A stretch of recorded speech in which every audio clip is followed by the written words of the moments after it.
Hello, everyone, and welcome to our final Leadership Week presentation. It's exciting to see such a great turnout this week. We've had a fabulous lineup of speakers, and we appreciate everyone from all across campus, all across the country, joining us for Leadership Week. In the chat box, let us know where you're joining us from. It's always exciting to see whether it's a campus department or from somewhere across the country. So welcome. We will begin shortly. Please let us know where you're logging in from in that chat box.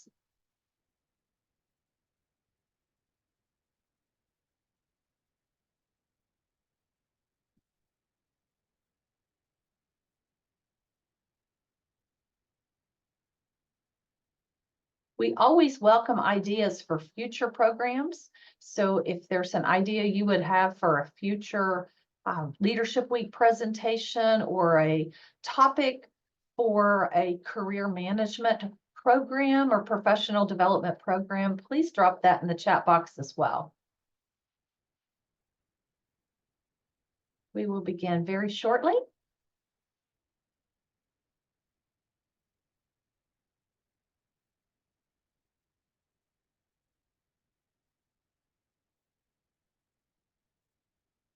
And welcome to Leadership with UK Alumni Career Services in partnership with UK Healthcare Enterprise Learning. We always welcome collaboration opportunities, and this has been an excellent one this week for Leadership Week.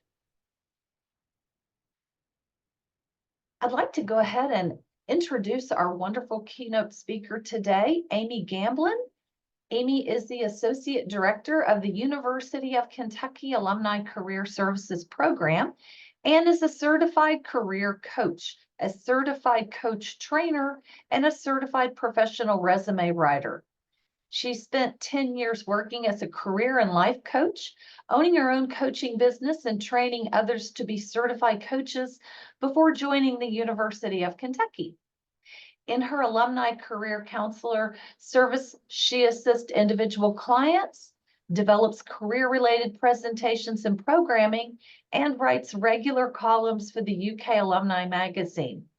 Amy has an MA in International Relations and a BA in History from the University of Kentucky, and I am very pleased to count Amy as a very respected colleague in my field and a coworker. Welcome, Amy, and we look so forward to your presentation today. Oh, thank you so much, Caroline. It's a pleasure to be with you today. To wrap up Leadership Week, we've had a great week of presentations and insights from our presenters. So I'm so thrilled to be able to talk with you today, a topic that I've been wanting to present on for a long time of leadership. So I'm very happy to be with everyone today. How to motivate to elevate your leadership, their brilliance. So very happy to be here. Now, of course, I like to use little funnies as I do my presentations. And I thought this was a pretty good one. And for those that were on the leadership call on Tuesday, Appreciation in the Workplace, Jason Chadwell explained that, sometimes tangible gifts, such as donuts, might not be a high appreciation language in the workplace. And as he was talking about that, I was thinking about, I went around the office this week with homemade cookies that my mom made, sharing those with other people. And while that brought many smiles to others, of course, there are other ways to be a leader. So we're going to talk about those today. But first of all, I want to go and engage you here. And please type in the chat box. When you think of the word leadership, what does that word mean to you? What skills, what qualities stand out? Maybe think of a person that who exhibited great leadership qualities. So what really stands out for you? So loyal, confident, servanthood. I love that word, servant.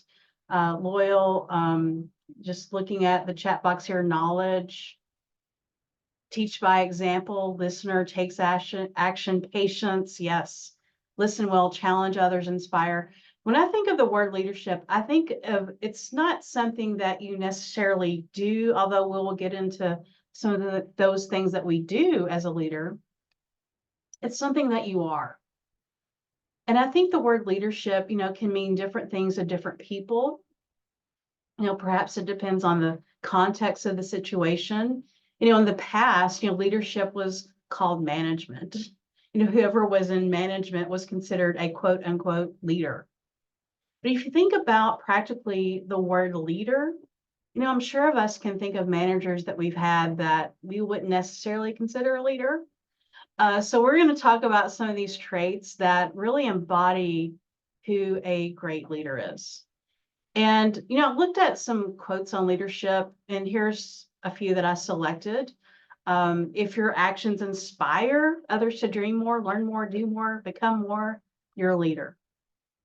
A good leader inspires others with confidence. Do your best. You might have a nice little career, bring out the best in others, and you can change the world. So when I look at these quotes, I think of, certain words that stand out for me are inspire, confidence, bring out the best.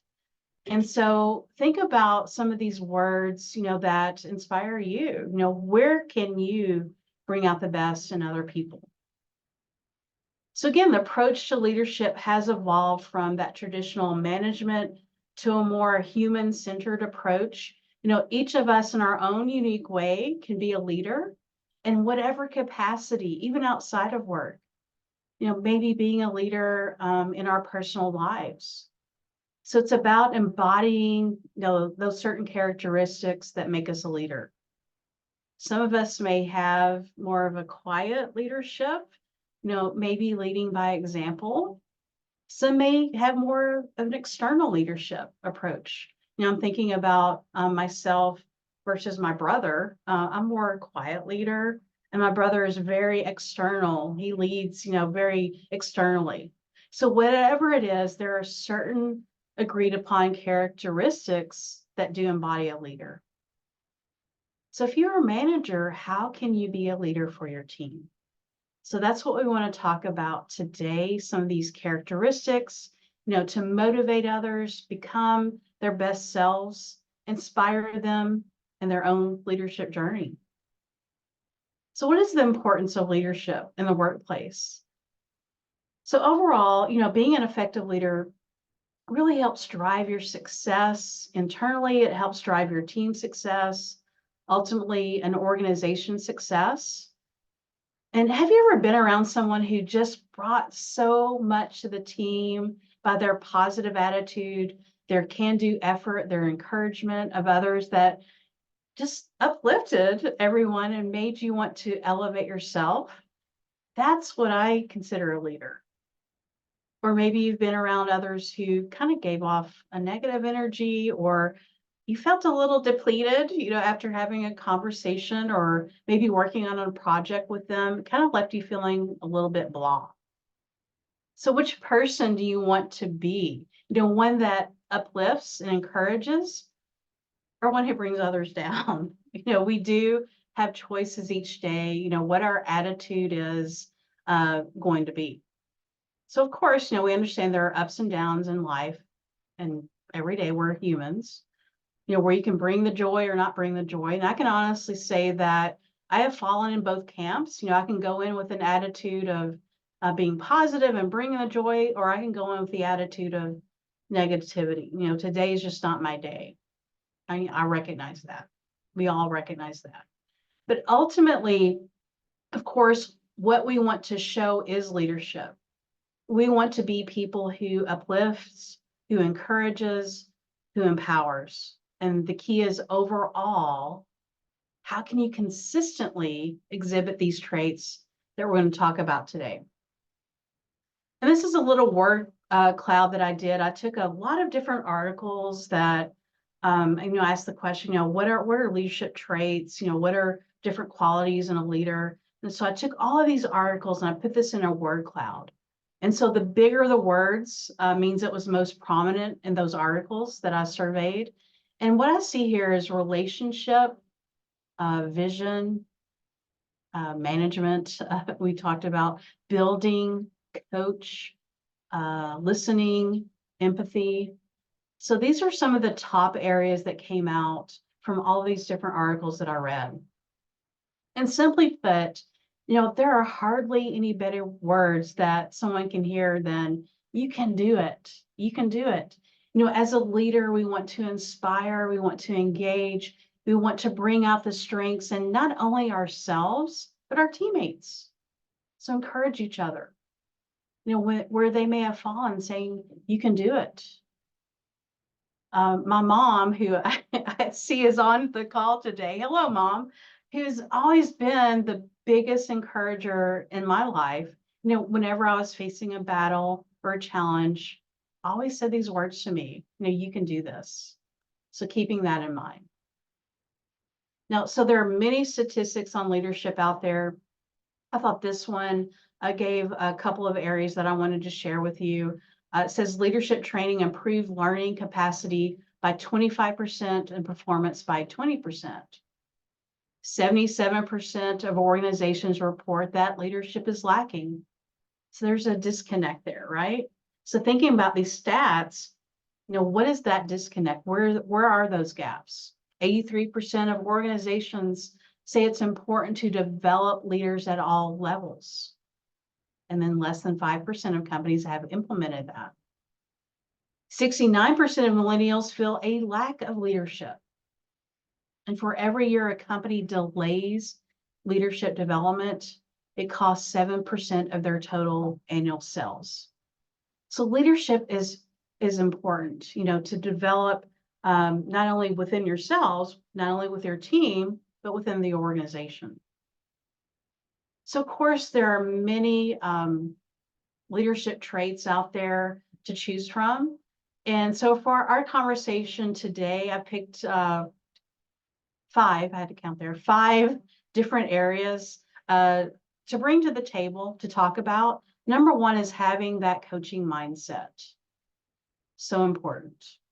And that envelops all these other areas. Incorporating emotional intelligence. How do we show up authentically as a leader? And understanding the importance of relationship building and how do we inspire and motivate. So for each of these different qualities, think about for yourself, which ones are strengths for you? Where do you exhibit these leadership qualities with your team, with your colleagues, perhaps even your personal life? So again, each of us are leaders in our daily lives. So think about, which ones you want to develop. What's some action steps that you can create today to develop these leadership qualities? So for motivating and elevating those around you, you want to think about having that coaching mindset. And when you think of a coaching mindset, what skills do you think of? Put that in the chat. When you think of a coaching mindset, what qualities stand out for you? Perhaps active listening. That just showed up on the chat. Active listening, powerful questioning, encouragement, goal setting, support, empathy. All of these are great. Appreciative inquiry, collaboration. Yes, all of these areas are great skills to develop to have that coaching mindset, accountability. So the coaching mindset and leadership is what I think is the most powerful in terms of empowering your team and those that you work with individually, which is why I wanted to highlight this one first. Because of all of the other leadership traits that we talk about today, we'll incorporate this coaching mindset. So a couple of points here for a coaching mindset. You want to allow for struggle. Allow for struggle. What does that mean and why is that important?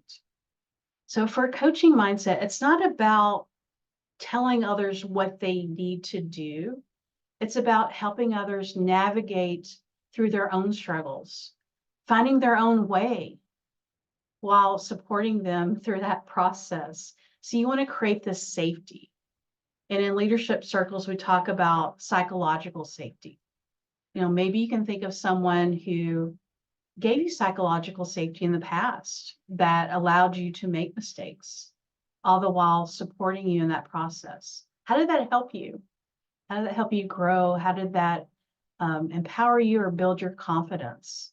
I can think of several people in my journey that gave me that psychological safety while allowing me to struggle. And I have to say, it truly did give me confidence because they didn't tell me what to do or how to do it. They just supported me in figuring it out for myself. So remember, how you respond when things go wrong can help others feel comfortable when mistakes happen. And let's face it, in life, mistakes do happen. So there is a value of letting others step through their own minefield, because when they do, they can learn from that. So as a leader, you want to empower others to find their own way. And coaching is a lot about asking, not telling. And as a manager, you may be comfortable giving answers to those that come with you with a problem. And you probably think that's very helpful. And so with a coaching mindset, instead of telling someone how to solve a problem, maybe use some open-ended questioning. Ask them, what do you think is the best approach to the situation? And what's interesting is when someone defines their own solutions, this creates ownership. It creates buy-in. And when someone buys into that, they own it, they're more likely to follow through to make it happen. So that's one way to empower others. And then, of course, what I think of empowering others, it's what I call giving grace and giving space. Giving grace and giving space for those to learn from their mistakes. You may not remember, when you're a young toddler, trying to learn how to walk. But those of you who have children, I'm sure you can remember your little ones trying to learn how to walk. And when they were first learning, I'm sure, they fell plenty of times, perhaps bumped their head. But that didn't mean that you said to them, okay, you're going to get hurt. I want you to forget about learning how to walk. No, it was just part of the process. So the same thing goes here. As a leader, one of the best ways to support someone and build that confidence, again, is allowing for those mistakes to happen. Having others figure out their own solutions. And that can be such a rewarding experience for not only them, but for yourself. Right. Happy to take questions. We're moderating the chat, so feel free to type in the chat if you have any questions as we go along here. But the next key area in the coaching mindset is learning active listening. Someone mentioned that earlier, active listening and communication skills. So listen deeply to others around you. Oftentimes we don't take the time to actively listen. And I would say out of all of the coaching skills that I have learned, listening is the number one skill. If we don't listen, we don't understand. If we don't listen, the person doesn't feel heard. If the person doesn't feel heard, they don't feel valued. So listening is key. And Stephen Covey says in the 7 Habits of Highly Effective People, seek first to understand. Seek first to understand. Reflect back to them. What are you hearing? What nonverbal cues are you picking up on? And sometimes people are afraid to share who they really are because they don't think anyone's listening, or they don't feel like what they have to share is important. So being a leader is listening to the team around you, understanding who that person is capable of being, who they can grow into if they had someone to give them the encouragement to do so. So be a sounding board to help them explore challenges that they face, people that you work with. Be that sounding board for them. So this all does tie into communication. And I would say open communication, create space, that psychological safety we talked about, space for feedback. And a Harvard Business Review study said that more than 80% of employees would rather work for an organization that values that open communication than one that only offers, special perks. So be that open communication. So when you can listen to people, understand their needs, you're better able to communicate, as a leader. So think about your team. What are their preferences around communication? Does someone like a verbal affirmation? Does someone prefer, say, more detail on a project before they start working on it? Does someone maybe prefer knowing what that end goal is and then you give them that space to accomplish that goal? What are your communication blind spots and what areas need to be developed there? And then, of course, that key component is to have that growth mindset, encouraging others to embrace challenges, focusing on their strengths, and again, see setbacks not as failures, but as opportunities, for that growth. So encourage that continuous learning. And of course, as a leader, you also want to incorporate emotional intelligence. So that is big. Emotional intelligence, highly valued, in terms of being a leader. And some of the areas you want to think about there are self-awareness, being able to recognize your own emotions. How are they affecting your thoughts? How are your own emotions affecting your behavior? So for example, being aware that, maybe you feel frustrated and you take some steps back, do some deep breathing, whatever, take a walk, whatever it is, to manage that frustration before you go into a meeting, rather than reacting impulsively, going in with anger.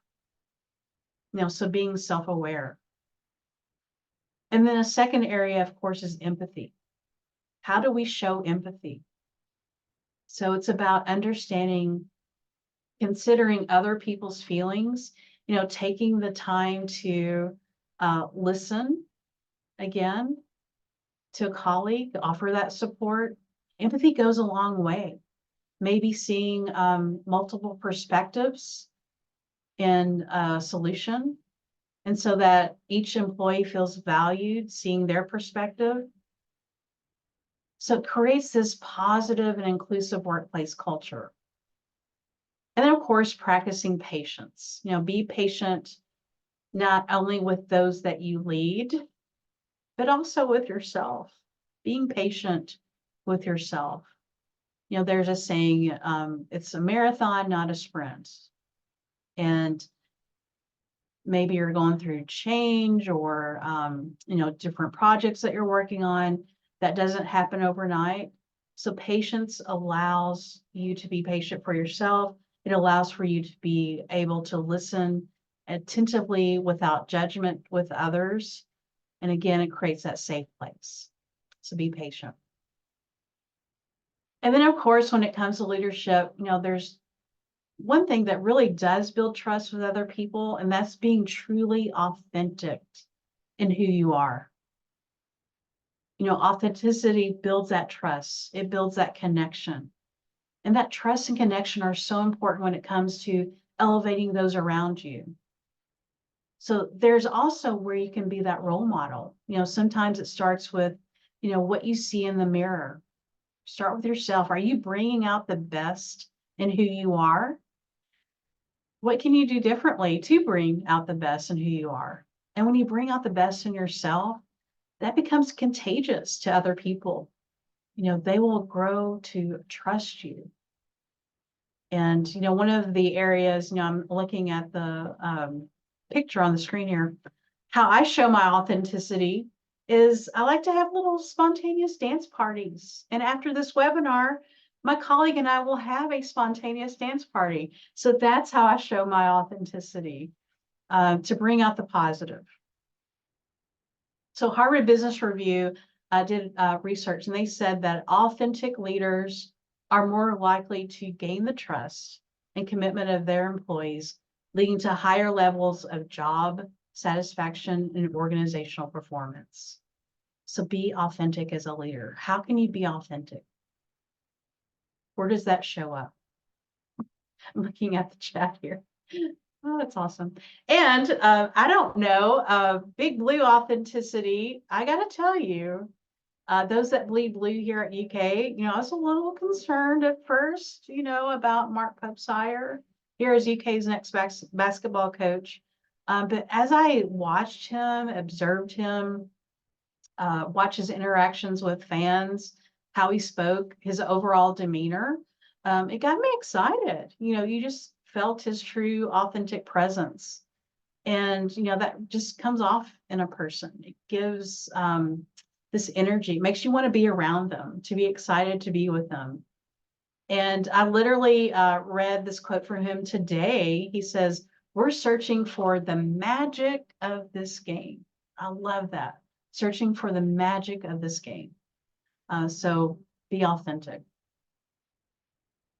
Of course, elevating others starts with how our relationships evolve. So the next key area is that relationship building.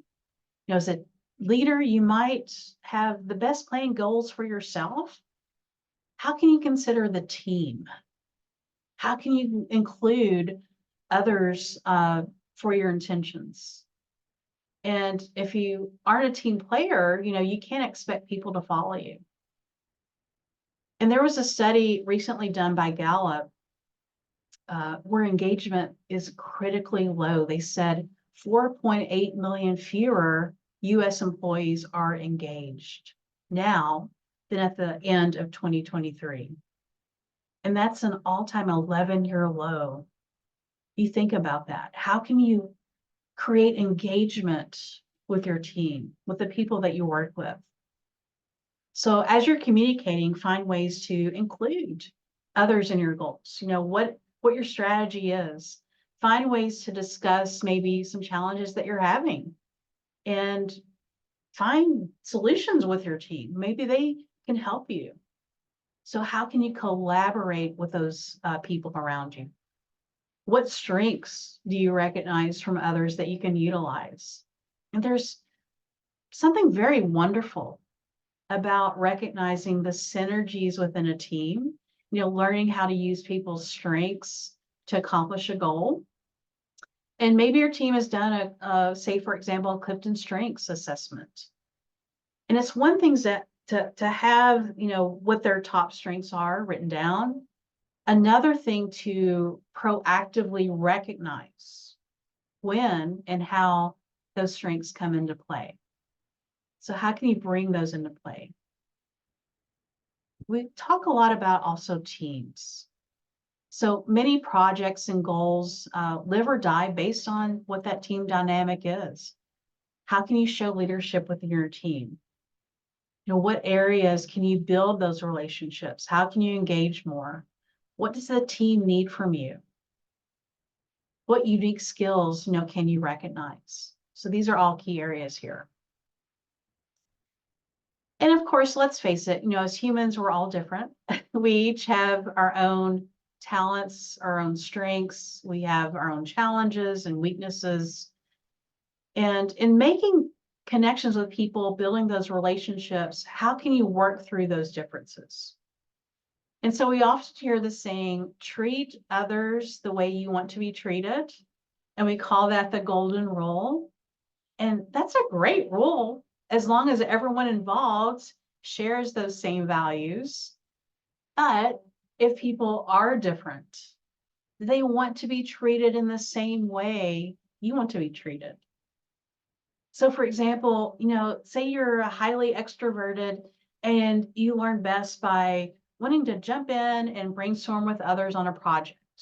And then someone on your team may learn best by just having some quiet time to research and analyze first.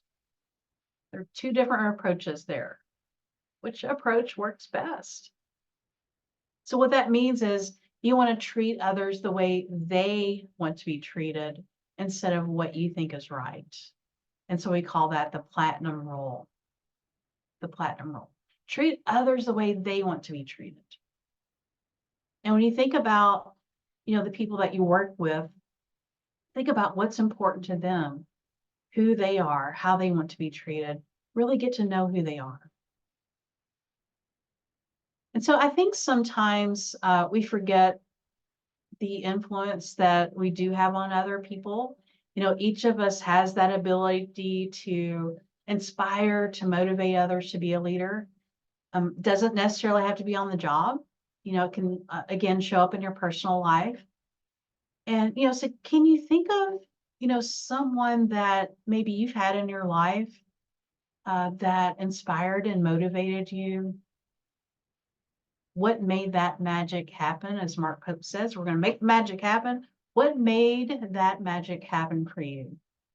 So a few ways to inspire and motivate. Think about ways that you can show up with compassion.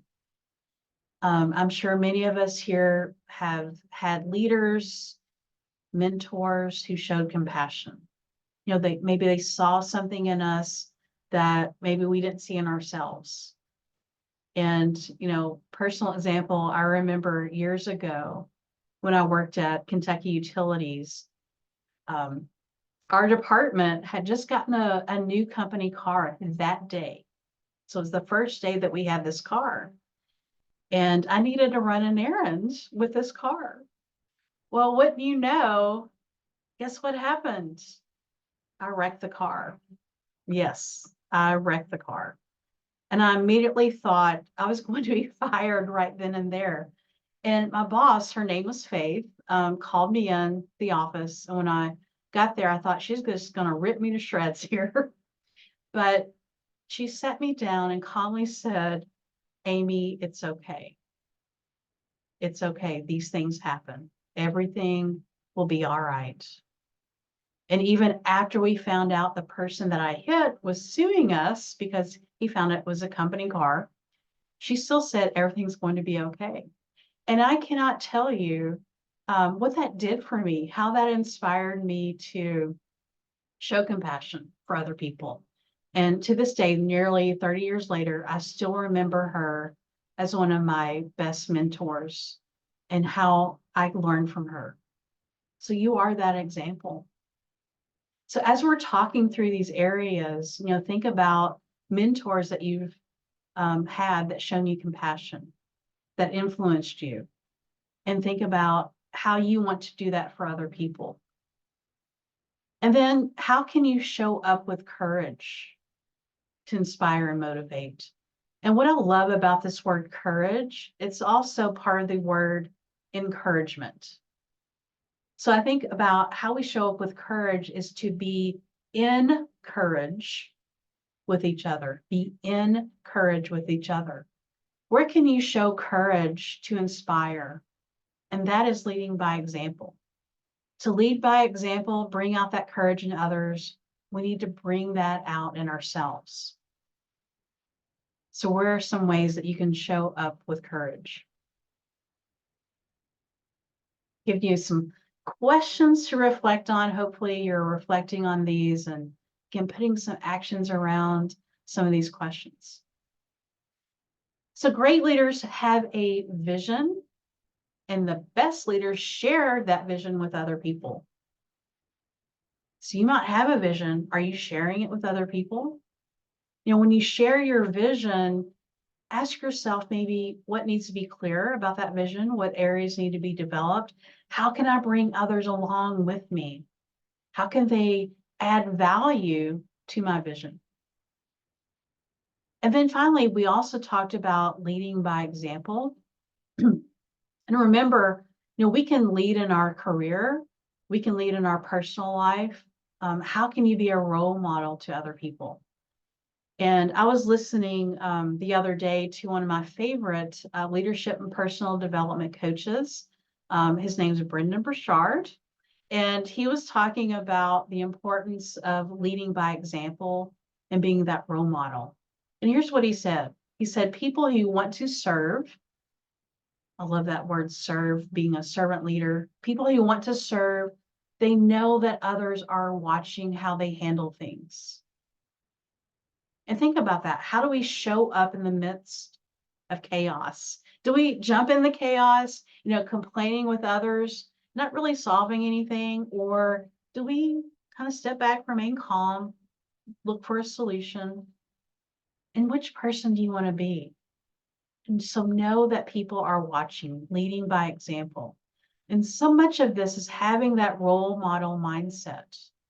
And you can ask yourself, what three things would my highest self want me to do in this situation? So if you're faced with a challenge, an obstacle, ask yourself, what three things would my highest self want me to do in this situation? Or you can ask, how would a mentor, someone that I look as a mentor, someone that I look up to, how would they handle the situation? And then develop that plan for yourself. So leading by example. So in addition to, I like to put in little personal pictures. In addition to that professional leadership, there is another type of leadership, which is personal leadership. Both are relevant. And when I think about both, I think it's important to remember it's about uplifting another person. So as a leader, we're there to uplift others. So this is me with my godmother when I was 2 years old. Yes, loving that chocolate cake, it looks like. And my mom recently reminded me of her leadership. And even though she passed away years ago, she encouraged me to be a person who listens, who shows empathy, who cares for others. She reminded me of small gifts of encouragement, empowering other people.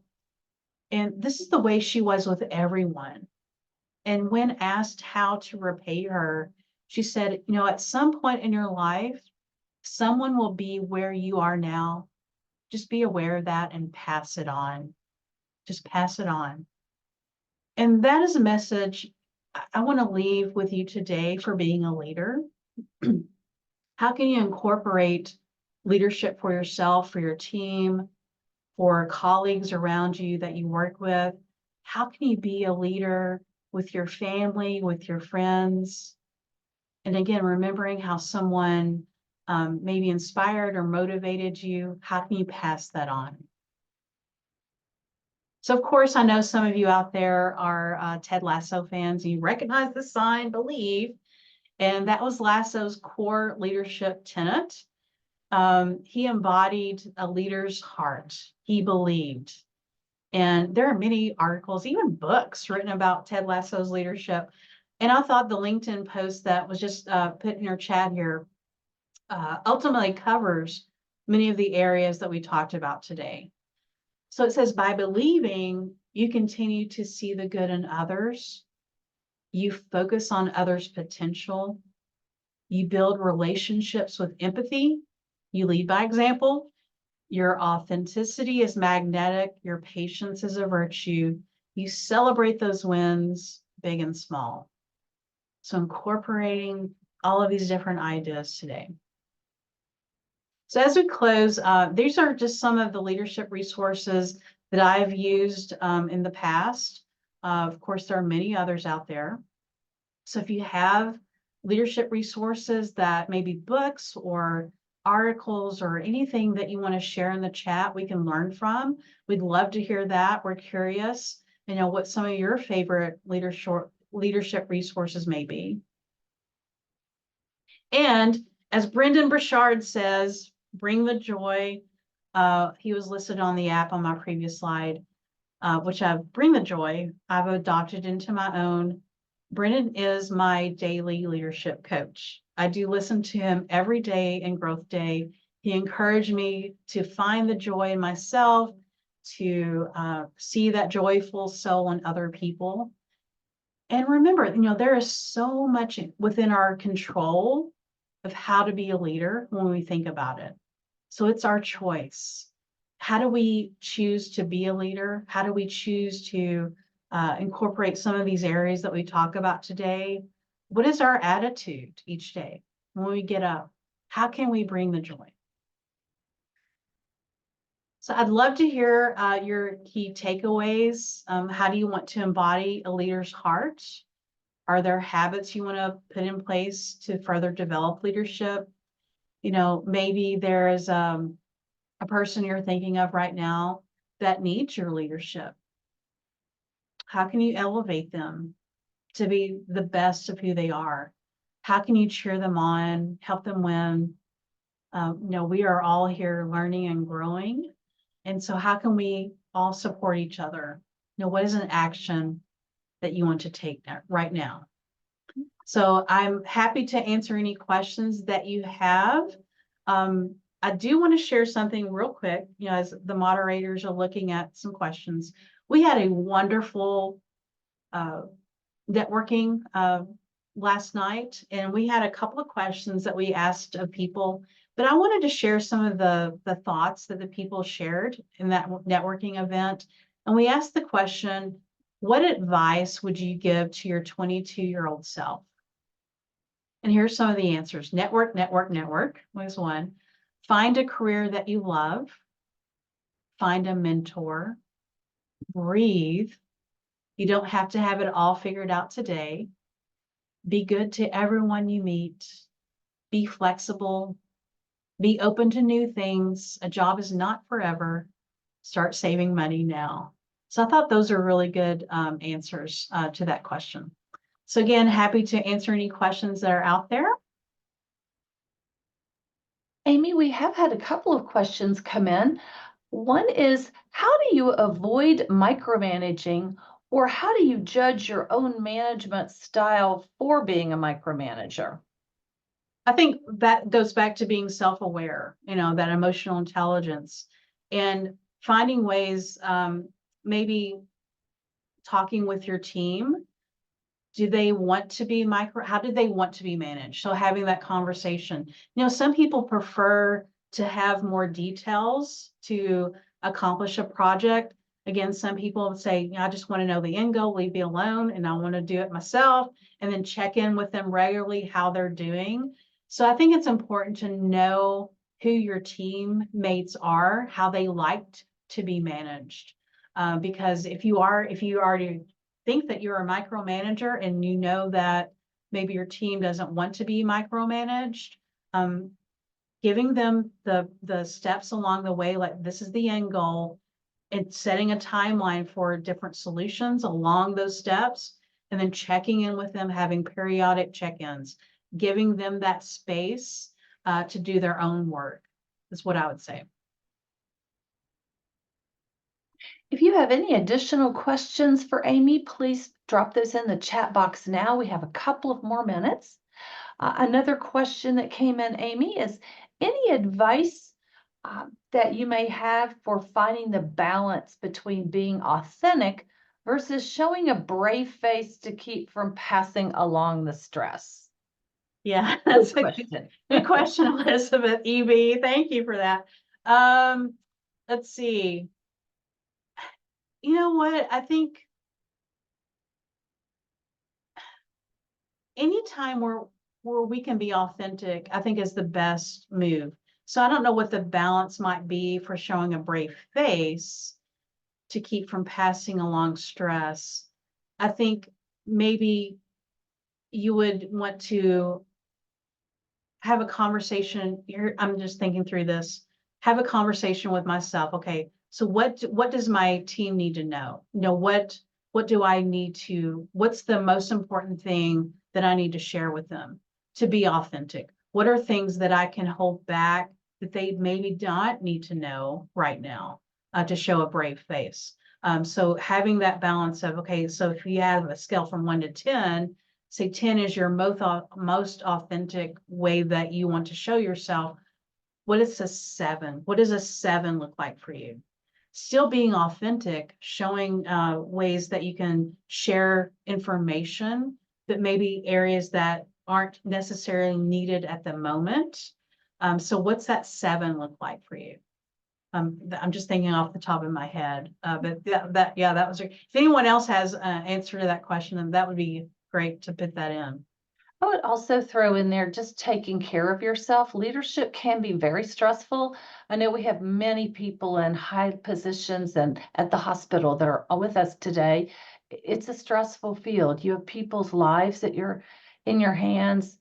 So as a leader, I think it's important that you take care of yourself, and that will help you be able to handle those situations better and also role model to others to take care of yourself.